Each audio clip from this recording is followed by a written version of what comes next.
Hey everyone, I'm Madeline Delaney, and if you've ever felt the sting of family turning their backs on you when it mattered most, you'll understand the ache I'm about to unravel.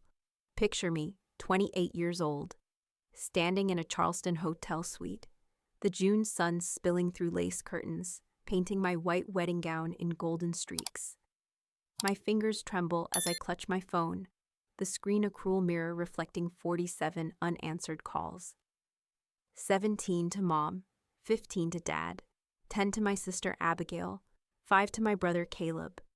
Each unanswered ring feels like a pebble dropped into a well, echoing in the hollow of my chest. Today's supposed to be the happiest day of my life, marrying Ethan, the man who sees every piece of me. But as I stand here, veil pinned, heart pounding, my family's absence is a shadow that swallows the light. The sweet smells of roses and hairspray, a fragile sweetness undercut by my rising panic. My maid of honor, Sarah, a paralegal colleague from the law firm where I work, adjusts my train with steady hands. "They're just running late, Maddie," she says, her brown eyes soft but unconvincing. I nod, but my thumb keeps scrolling through the call log, a digital graveyard of my desperation. I'd called them all week, leaving voicemails that started hopeful, "Mom, you got the itinerary, right?" and ended in a whisper, "Please, just let me know you're coming." Nothing. Not a text, not a callback. Just silence, thick and heavy like the humid South Carolina air outside. I force myself to breathe, the corset of my dress pinching my ribs like a reminder to stay composed. Ethan's waiting downstairs at the plantation venue, under ancient oaks dripping with Spanish moss, where we'll say our vows by the Ashley River. His family, his warm, boisterous parents, his sister who's already texted me heart emojis, will fill the pews. But the front row, reserved for my parents, Abigail and Caleb, will be empty. I can already see it. White chairs glaring like open wounds against the greenery. I dial Mom one last time, the 47th call, and the voicemail greeting, her cheerful southern drawl, feels like a slap. "I can't do this," I murmur, sinking onto a velvet chair, my gown pooling like spilled milk. Sarah kneels beside me, her voice firm. "You can, Maddie. Ethan's waiting, and he's your family now. We've got you." Her words are a lifeline, but they can't drown the ache. I think of Mom's pecan pie at Sunday dinners, Dad's rare chuckles at my high school debate wins, Abigail's voice soaring at local festivals, Caleb's goofy grin at basketball games. They're my roots, tangled and deep, yet they've left me unmoored today. I stand, smoothing my dress, and let Sarah guide me to the venue, her arm a steady anchor. The ceremony unfolds like a dream I'm half awake for. Ethan's eyes, hazel and glistening, lock onto mine as I walk down the aisle, led by his father, who stepped in when I had no one. The preacher's words blur, drowned by the rustle of leaves and the whisper of my own heartbeat. I say, "I do," and Ethan's smile is sunlight breaking through storm clouds. But every glance at the empty front row twists the knife deeper. Where are they? Why didn't they come? The questions claw at me, unanswered. As we move to the reception, a tented affair with fairy lights and low country shrimp and grits. As Ethan and I sway to Can't Help Falling in Love, my phone buzzes in Sarah's clutch. She hands it to me, her face tight. It's a text from Mom. "We need to talk. Now." My pulse stumbles. I open the app and see a flood of notifications. Missed calls from Mom, Dad, even Abigail, all within the last hour. My fingers shake as I step outside, the humid night wrapping me like a damp shawl. I call Mom back, and her voice crackles through, frantic, laced with tears. "Maddie, we're so sorry. It's Abigail. She lied to us. There's something you don't know." My breath catches, the world tilting. What could possibly explain this betrayal? What secret could justify leaving me alone on my wedding day? I clutch the phone, the stars above Charleston blurring as Mom's words hang like a storm on the horizon. My family, the ones I called 47 times, have a truth they've kept from me, and it's about to shatter everything I thought I knew. I'm not just the overlooked middle child. I'm something else entirely. And Abigail's lie? It's the spark that set this fire. Sometimes, the people we love most can leave the deepest scars, not because they mean to, but because they're too caught up in their own stories to see ours. Mom's voice still echoes in my head, her words a jagged cliffhanger. It's Abigail. She lied to us. There's something you don't know. My heart pounds as I stand outside the reception tent. The Charleston night heavy with humidity, cicadas humming like a warning. What secret could unravel the absence of my entire family on my wedding day? What lie could Abigail, my golden child sister, have spun to keep them away? The fairy lights from the tent cast a soft glow, but inside me, a storm brews. To understand this betrayal, I need to take you back to where it all began, my childhood in a small town outside Charleston, where I learned to be invisible. Growing up in our clapboard house, surrounded by marsh grasses and live oaks, felt like living in a painting where I was just a smudge in the background. Our family was the picture of Southern charm. Sunday BBQs with Mom's cornbread, Dad's fishing stories filling the air, and neighbors dropping by with peach cobbler. But beneath the surface, there was a hierarchy I could never climb. Abigail, 3 years older, was the star, her voice a melody that lit up church picnics and local festivals, her auburn curls bouncing as she sang for adoring crowds. Caleb, 5 years younger, was the baby, his basketball dribbles echoing through our backyard, his every scraped knee met with Mom's fussing. Me? I was the middle child, the quiet one who buried herself in books, my victories tucked away like forgotten heirlooms. I remember one spring at 14, winning the state science fair with a project on tidal ecosystems. I'd spent weeks wading through marshes, my sneakers caked in mud, sketching shrimp and grasses under the Carolina sun. The trophy gleamed in my hands as I burst through the front door, heart soaring. "Mom, Dad, look!" I called, voice bright with hope. But Mom was in the kitchen, helping Abigail rehearse a hymn, her fingers brushing Abigail's hair. "That's nice, Maddie," she said, barely glancing up. "Put it on the counter." Dad was out back, cheering Caleb's layup practice. My trophy sat untouched, gathering dust beside a stack of mail. Meanwhile, when Abigail won a local talent show, we threw a backyard party, string lights twinkling as neighbors toasted her. When Caleb scored his first basket, Dad hung a photo in the living room. My achievements? They faded like whispers in a storm. It wasn't just one moment. In high school, I joined the debate team, pouring my heart into arguments about justice and policy. I'd practice in my room, pacing before a mirror, imagining Mom and Dad's proud faces. But when I qualified for nationals, they were at Abigail's choir recital, clapping as her voice soared. "We'll catch the next one, Maddie," Dad said over the phone, his voice distant. Caleb, always trailing in their wake, sent a thumbs-up emoji when I texted about my win. It was like shouting into a void, my voice swallowed by their indifference. I learned to cope by building a world of my own. My bedroom became a sanctuary of books, marine biology texts, legal thrillers, anything to escape. I'd lie awake, the marsh outside my window whispering secrets, wondering why I wasn't enough. Was it because I wasn't flashy like Abigail, whose songs could charm a crowd? Or because I wasn't Caleb, whose boyish grin melted Mom's heart? I'd trace the cracks in my ceiling, each one a map of my longing to be seen. Once, I overheard Mom talking to a neighbor. "Maddie's so independent, she doesn't need us like the others." Independent? It felt more like abandoned. By the time I left for college, I'd armored myself with ambition.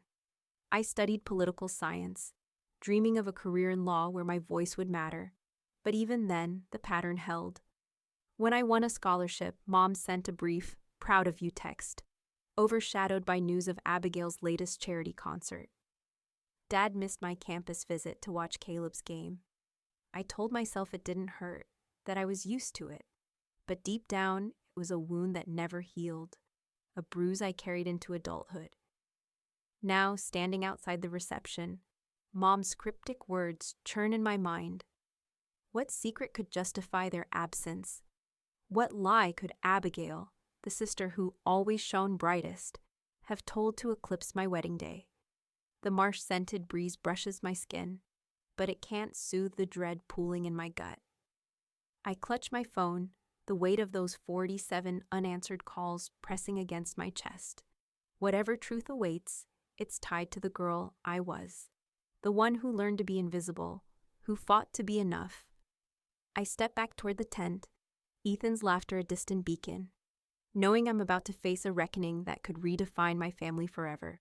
The weight of Mom's words, "There's something you don't know," clings to me like damp marsh air, a promise of a truth that could unravel everything. Standing outside the reception tent, the Charleston night humming with cicadas, I feel the girl who was invisible in my family's eyes clawing to be heard. But to understand why that girl still lingers, why my family's absence on my wedding day cuts so deep, I need to take you to the place where I finally found my voice, the law firm in Charleston where I carved a space to belong, even as my family's indifference grew sharper. After high school, I fled the confines of our small town for college in Columbia, South Carolina, chasing a degree in political science. I wanted a career where my words could matter, where I wouldn't be just a shadow in Abigail's spotlight or Caleb's cheer squad. I graduated magna cum laude, my cap and gown a quiet triumph. But Mom and Dad were in Atlanta for Abigail's charity concert, and Caleb sent a congrats text between basketball practices. Their absence stung, but I buried it, focusing on the future. I landed a paralegal job at Harper & Stone, a prestigious Charleston law firm, where mahogany desks and the hum of legal briefs became my sanctuary. At the firm, I wasn't the overlooked middle child. I was Madeline Delaney, the one who could untangle complex case law like a marsh heron snatching fish from murky water. My colleagues noticed, especially Sarah, a fellow paralegal with a quick laugh and sharper mind. "You're a machine, Maddie," she'd say, tossing me a coffee as we pored over depositions late into the night. My boss, Margaret, a seasoned attorney with a steel gaze and rare smiles, praised my research on a high-profile property dispute. "This is gold, Delaney," she said, tapping my report. For the first time, I felt seen, my work a lighthouse cutting through the fog of my family's neglect. It was at the firm that I met Ethan, a junior attorney with hazel eyes and a kindness that felt like coming home. He'd linger at my desk, asking about my day, celebrating my wins, like when I found a precedent that clinched a case. "You're brilliant, Maddie," he'd say, his voice warm, not performative. When he proposed under the sprawling oaks at Middleton Place, I said yes without a second thought, imagining a life where I was enough. I dreamed my family would see it too, that my wedding would finally pull them into my orbit. But as I planned the ceremony, their indifference resurfaced like a tide that never fully recedes. I sent invitations, each envelope a fragile hope, and called to confirm their attendance. Mom's responses were clipped. "Sounds lovely, Maddie, but we're swamped." Abigail, now a local celebrity for her charity concerts, claimed a scheduling conflict with a performance in Savannah. "I'll try, okay?" she said, her voice distracted, like I was an afterthought. Caleb, a college sophomore, mumbled about basketball camp and sent a shrug emoji. I clung to the belief they'd show, that the plantation venue with its moss-draped oaks would draw them to me. I emailed itineraries, booked hotel rooms, and even offered to cover their travel. But their silence grew louder, each unanswered text a pebble in the pile of my doubts. The firm became my refuge. Sarah and I spent lunch breaks planning the wedding, her enthusiasm a balm for my growing unease. "They'll come around," she'd say, sketching table settings on napkins. Margaret, usually all business, pulled me aside one day. "You're distracted, Delaney. Everything okay?" I confessed my family's distance, and she shared a rare story about her own estranged sister, her voice softening. "Family doesn't always get it right. Focus on who shows up for you." Her words stuck, a seed of strength I didn't know I'd need. By the time I was assigned a major inheritance case, a dispute over a historic Charleston estate, I threw myself into it, hoping work would drown my fears. The case, with its tangled family secrets and hidden wills, felt oddly personal, like a mirror to my own unspoken questions. I'd stay late, combing through documents, while Ethan brought takeout, his presence steady as the Ashley River. But no amount of work could silence the dread creeping in as the wedding neared. I'd check my phone, hoping for a reply, a sign they cared. Nothing, just the hum of the firm's fluorescent lights and the weight of my unanswered hopes. Now, outside the reception, Mom's cryptic message burns in my mind. What secret could justify their absence? What lie did Abigail spin to keep them away? The tense music fades, replaced by the thud of my pulse. Ethan's hand brushes mine, a quiet promise. But I know the truth waiting on the other end of that call will demand more than courage. It will demand I face the girl who's been invisible too long. I step toward the tent, the night heavy with secrets, ready to uncover the fracture in my family's foundation. The weight of the truth I'm about to face clings to me like the Charleston humidity, a restless current urging me forward, yet pulling me back. Mom's cryptic words, "There's something you don't know," pulse in my mind as I stand outside the reception tent. Ethan's hand a fleeting anchor. I'm no longer just the girl who was invisible. I'm a woman on the edge of a revelation that could redefine my family. But before I can confront the secret they're hiding, I need to take you through the months leading to my wedding, the fevered hope I poured into planning, the calls that went unanswered, and the slow unraveling of my belief that my family would finally see me. When Ethan proposed under the ancient oaks at Middleton Place, I saw our wedding as a beacon, a chance to draw my family close. I chose a historic plantation venue by the Ashley River, its sprawling lawns and moss-draped trees a nod to our southern roots. I imagine Mom savoring the shrimp and grits, Dad admiring the venue's charm, Abigail singing a hymn for us, Caleb cracking jokes. I spent hours curating every detail. Ivory linens, magnolia centerpieces, a playlist blending Ella Fitzgerald and local folk tunes. Each choice was a thread, weaving a dream where my family stood beside me, their absence in my childhood a distant memory. I sent invitations first, each one a small prayer. The envelopes, embossed with palmetto leaves, carried my hope that this time they'd show up. I followed with emails detailing the itinerary: rehearsal dinner at a low-country bistro, ceremony at sunset, reception under a tent strung with fairy lights. "Can't wait to see you there," I wrote, my fingers trembling with anticipation. Mom's reply was a single line. "Sounds lovely, Maddie, but we're swamped." Abigail texted back, "Got a big charity concert in Savannah that week. I'll try." Caleb, true to form, sent a shrug emoji and nothing more. Their words were pebbles in a stream, small but enough to ripple my confidence. I pushed forward, refusing to let their indifference dim my joy. At the law firm, I balanced wedding plans with the inheritance case, its tangled family secrets mirroring my own unease. Sarah became my partner in dreaming, sketching table layouts over lunch, her laughter a lifeline. "They'll come, Maddie," she'd say, her optimism brighter than the noonday sun. I booked hotel rooms for my family, even offered to cover their travel, hoping practicality would sway them. I called weekly, then daily as the date neared.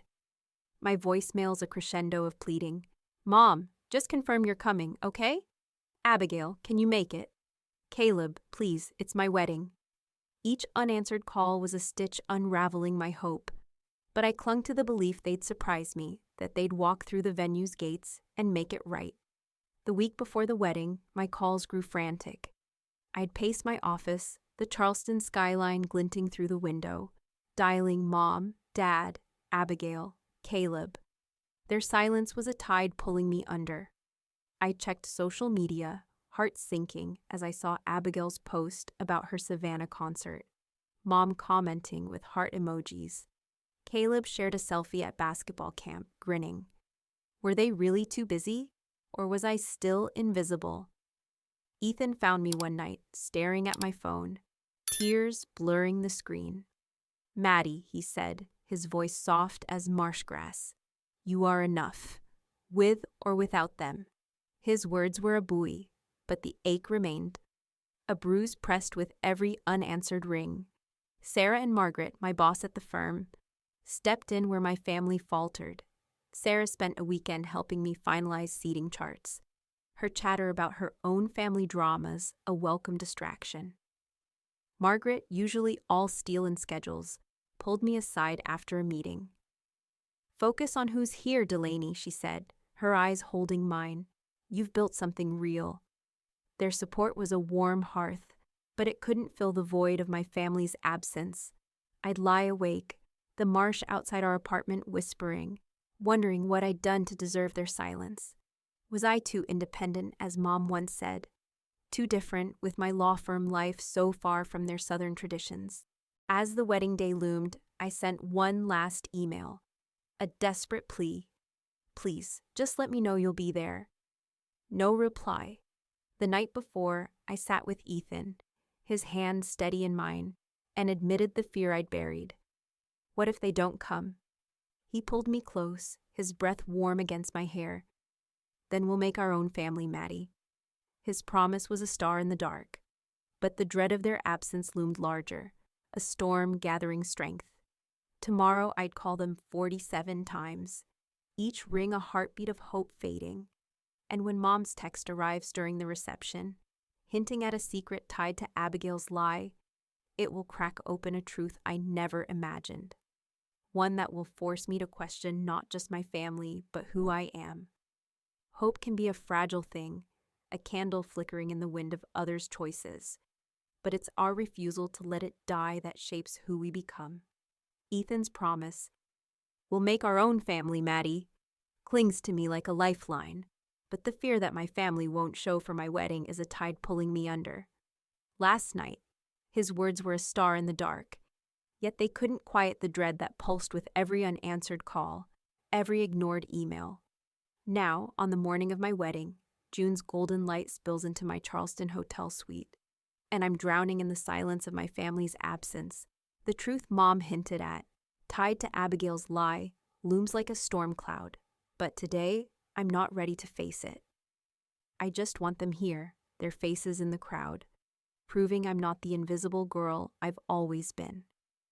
The suite hums with nervous energy, the air thick with rosewater perfume and the rustle of my gown. My phone sits on the vanity, its screen a taunting mirror of my desperation. 47 calls logged since dawn, 17 to Mom, 15 to Dad, 10 to Abigail, 5 to Caleb.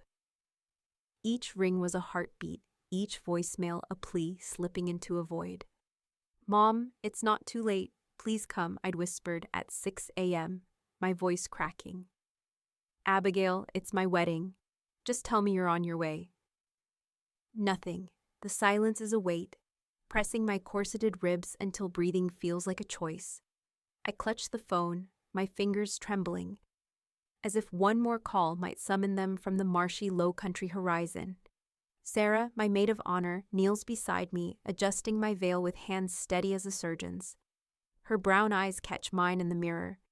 "Maddie, you're stunning," she says, her voice a soft anchor. "Ethan's gonna lose it when he sees you." I force a smile, but it falters as I glance at the call log again. "They're not coming, Sarah," I say, the words sharp as broken shells. She squeezes my hand. "Then we make today about who's here. You've got Ethan, his family, me. We're enough." Her conviction is a spark, but it can't burn away the ache of those empty chairs waiting at the venue. I try to focus on the moment, my gown's lace shimmering like river foam, the magnolia hairpin Sarah tucks into my curls. But my mind replays Mom's distracted replies, Abigail's vague promises, Caleb's shrug emojis. I'd spent months weaving them into this day, reserving the front row, picturing Dad's rare grin, Mom's tearful hug. Now, the plantation venue's oaks, draped in Spanish moss, feel like mourners at a funeral for my hopes. Sarah senses my spiral and pulls out her phone, showing me a photo of the reception tent, fairy lights glowing like fireflies. "This is your day, Maddie," she says. "Don't let them steal it." I nod, but my thumb hovers over Mom's number. One last futile call before I surrender. The drive to the venue is a blur, the Ashley River glinting beside us like a promise I can't trust. At the plantation, the air smells of salt marsh and magnolias, the ceremony space a cathedral of green. Ethan's parents, Laura and Tom, greet me with hugs that feel like home, their warmth a stark contrast to my family's absence. Laura adjusts my veil, her eyes crinkling. "You're our daughter now, Maddie," she says, and I choke back a sob. Tom offers his arm to walk me down the aisle, a kindness that both heals and hurts. "I'd be honored," he says, his voice steady. I take his arm, my heart a tangled knot of gratitude and grief. The ceremony begins, and the world narrows to Ethan's gaze, hazel eyes that hold me like a safe harbor. The preacher's words weave around us, but every step down the aisle feels like wading through quicksand. The front row, draped in white ribbon, is a void, each empty chair a silent accusation. I focus on Ethan, his smile a beacon, and say, "I do," with a voice that trembles but holds. The crowd, Ethan's family, our colleagues, cheers, but the absence of Mom, Dad, Abigail, and Caleb is a hollow note in the symphony. As we kiss, the river breeze brushes my cheek, a fleeting comfort before the weight returns. At the reception, under a tent aglow with lights, I try to lose myself in the music, the clink of glasses, the laughter. Ethan spins me to a slow song, whispering, "You're my everything, Maddie."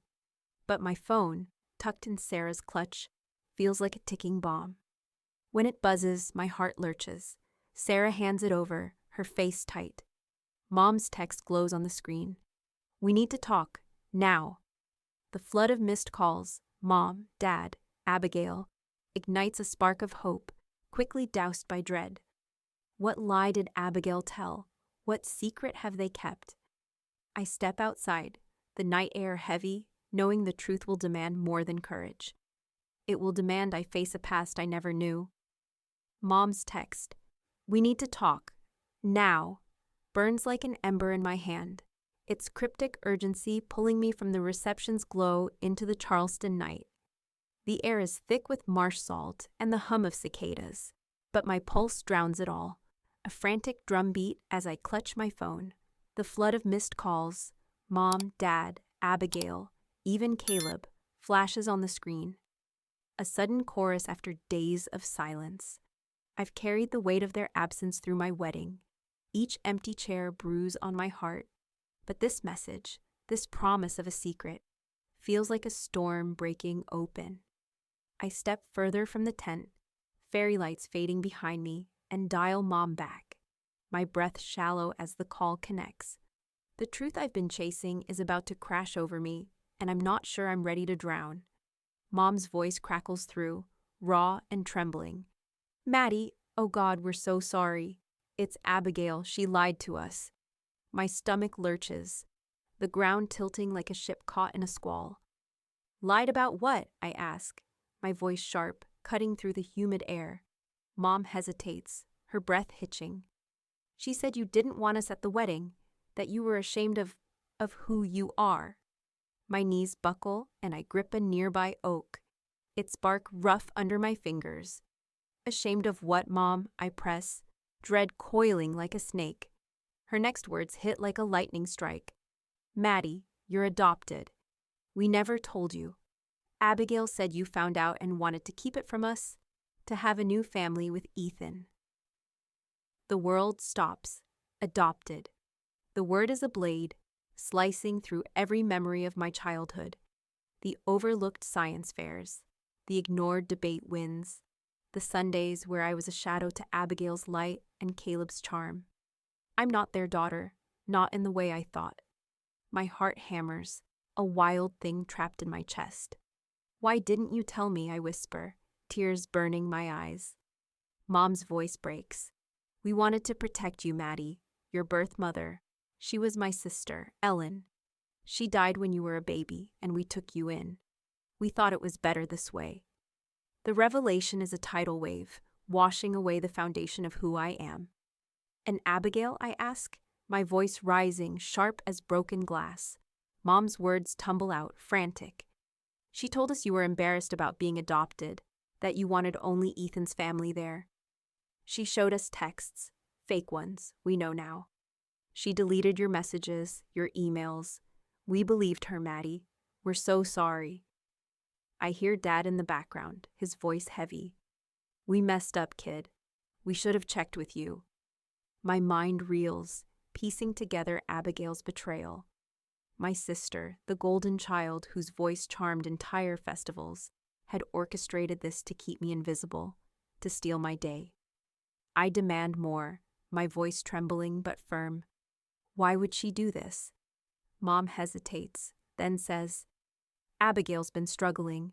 Her charity concerts aren't enough to hold her life together. She was jealous, Maddie, jealous of your independence, your success at the law firm. She thought you'd outshine her if we came. The truth stings, a wasp's nest disturbed. Abigail, who always had the spotlight, saw my wedding as a threat. I learned that her fiancé, Nathan, uncovered her lie during her engagement party in Atlanta, the same day as my wedding. He found my real emails on her phone, confronted her publicly, and walked out, leaving her humiliated. That's when my family realized the truth and started calling too late. I sink to the ground, my gown pooling like spilled moonlight, the phone hot against my ear. You believed her, I say, not a question, but a wound. You didn't even call me back. Mom's sobs crackle through the line. We were wrong, Maddie. We're coming to Charleston now. I hang up, the silence louder than ever. Ethan finds me, his face etched with worry. Maddie, what's wrong? He asks, kneeling beside me. I choke out the truth. Adopted, betrayed, erased by Abigail's lie. His arms wrap around me, a safe harbor. But the storm inside rages. I'm not just the overlooked sister. I'm a stranger in my own story. The tense music drifts over, a cruel contrast to the chaos in my heart. My family's on their way, but the revelation of my adoption and Abigail's betrayal has shattered the fragile hope I'd clung to. I stand, Ethan's hand steadying me, and face the night, knowing the confrontation ahead will demand more than tears. It will demand I redefine who I am. The marsh whispers beyond the trees, and I wonder if it holds the secrets of my birth mother, a woman I never knew, whose absence now feels as heavy as my family's. The revelation that I'm adopted, coupled with Abigail's betrayal, is a wound still bleeding raw. Its edges jagged as I stand in the Charleston night, Ethan's arms anchoring me. My family's on their way, Mom's tearful promise echoing through the phone. But the truth, that they believed Abigail's lie, that they hid my origins, has cracked the foundation of who I thought I was. The marsh beyond the reception tent whispers secrets, as if my birth mother's ghost lingers in the reeds. I'm not ready to forgive, not ready to unravel the mystery of Ellen, the sister Mom lost. But I know I must face them. In a hotel meeting room at midnight, under harsh fluorescent lights, I'll draw the lines that will define my future. Lines that demand respect where love has faltered.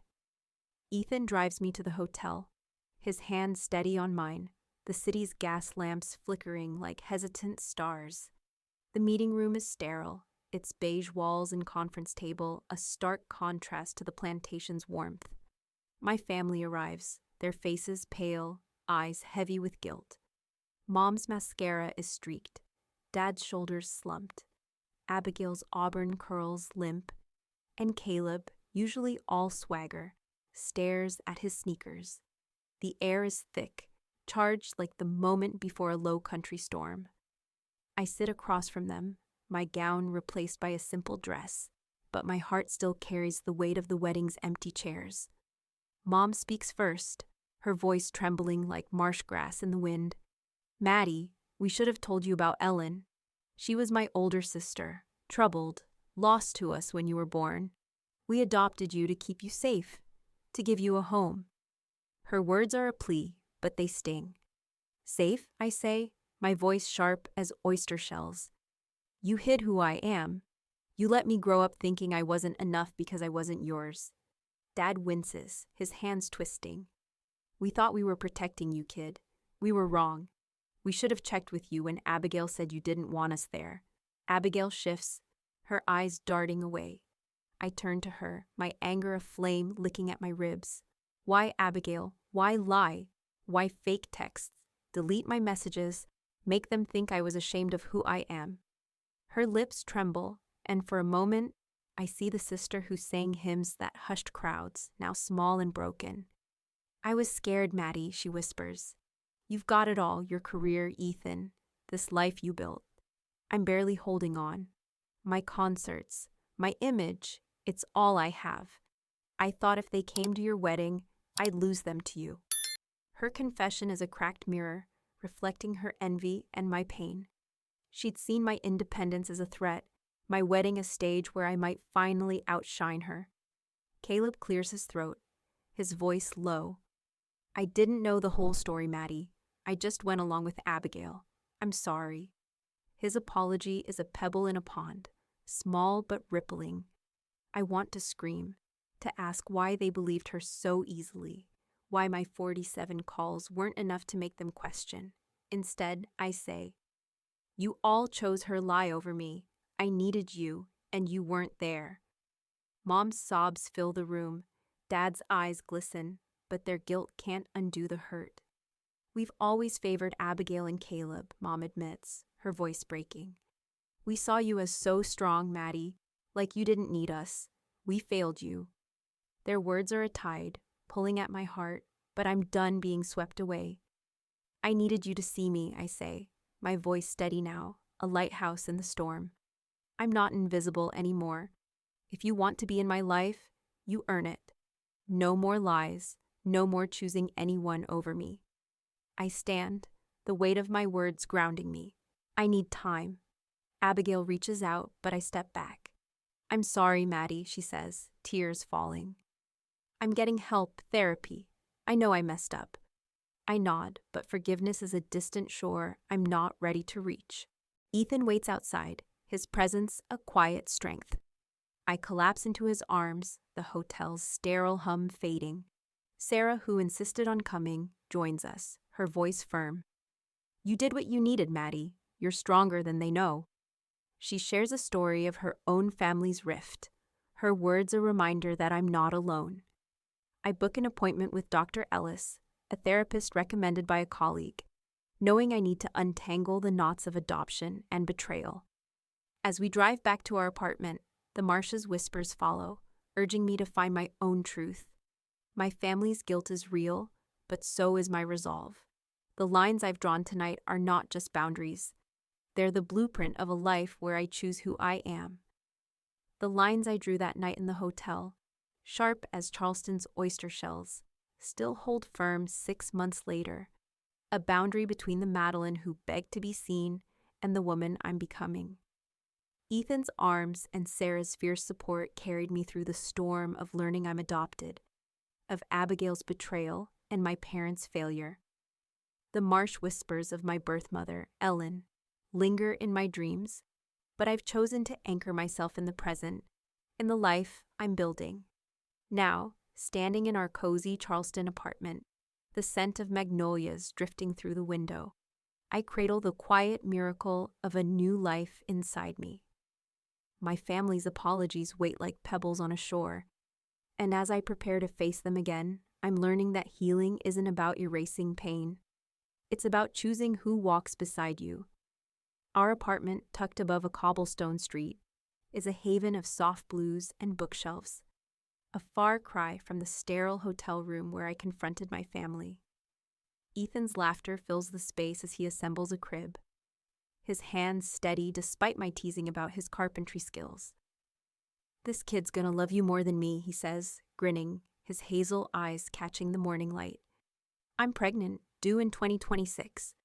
A secret we've kept until today's gathering, a small BBQ at our place, a nod to the southern Sundays of my childhood, but on my terms. I've invited Mom, Dad, Abigail, and Caleb, not out of forgiveness, but a cautious hope to rebuild, brick by careful brick. Therapy with Dr. Ellis has been my compass, guiding me through the tangle of adoption and betrayal. She's helped me see that my worth isn't tied to my family's validation, that being Ellen's daughter doesn't diminish who I am. You're writing your own story now, Dr. Ellis said last week, her voice calm as the Ashley River. I've started journaling, tracing questions about Ellen, her life, her struggles, knowing I may never find answers. But each word is a step toward peace, a way to honor the mother I never knew while claiming my place in the world.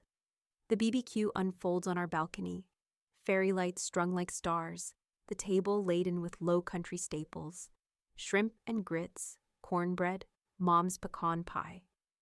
My family arrives, their faces tentative, as if stepping onto fragile ground. Mom's eyes are soft, carrying the weight of her apologies.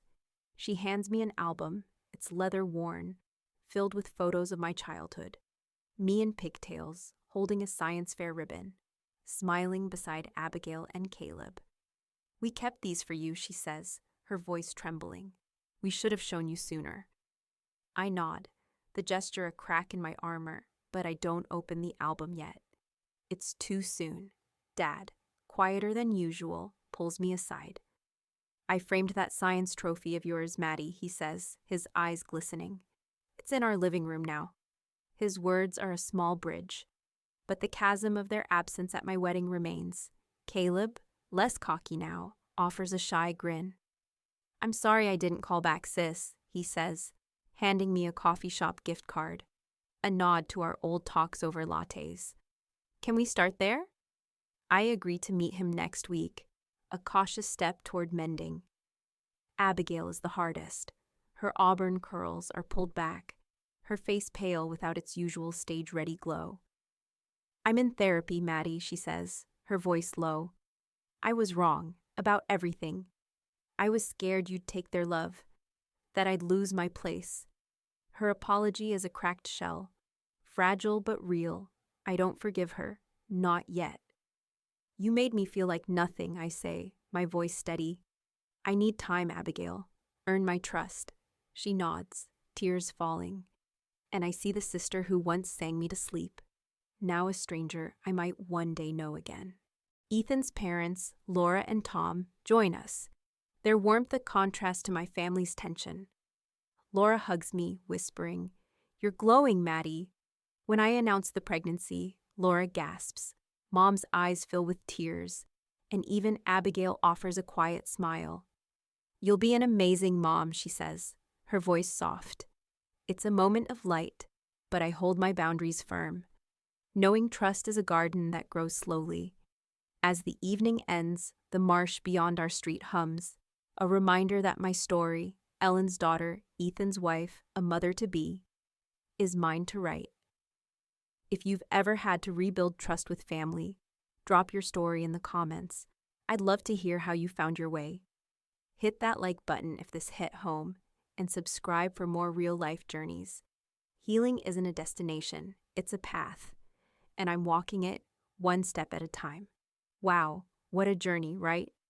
From 47 unanswered calls to finding my strength, I learned family isn't just blood. It's who chooses you. If you faced betrayal or rebuilt trust, share your story in the comments. Let's connect. Hit that like button if Madeline's fight hit home, and subscribe for more raw, real tales.